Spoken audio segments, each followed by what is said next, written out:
Good evening everyone. সারাদিন সকল কর্মব্যস্ততার পরে সবার সন্ধ্যা খুব সুন্দর কাটুক। আজকে আমরা তৈরি করছি সন্ধ্যার নাস্তা হিসেবে নুডলস।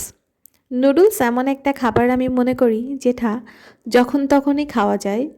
সকালে খাবার কিছু নেই, ওকে ফাইন নুডলস। দুপুরে কিছু নাই, নুডলস। রাতে কিছু নাই, নুডলস।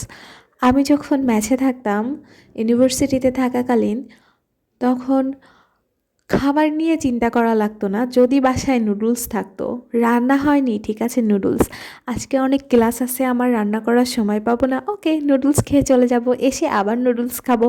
আর নুডলস রান্না করতেও বেশি সময় লাগে না, খুব ইজিলি রান্না করা যায়, বেশি উপকরণেরও দরকার পড়ে না। যদি উপকরণ বেশি দেওয়া হয় সেটা নিজের ইচ্ছা, ঠিক আছে আমি উপকরণ দিয়ে খাবো, অনেক ভেজিটেবলস দিয়ে খাবো, খাওয়া যায়। যদি না আমি শর্টকাটে খাবো, ওকে ফাইন আমি শর্টকাটে খাবো। তো অ্যাজ একজন স্টুডেন্টের জন্য, যে পরিবার থেকে দূরে থাকে, নিজে রান্না করে খেতে হয়, তার জন্য noodles is the best option.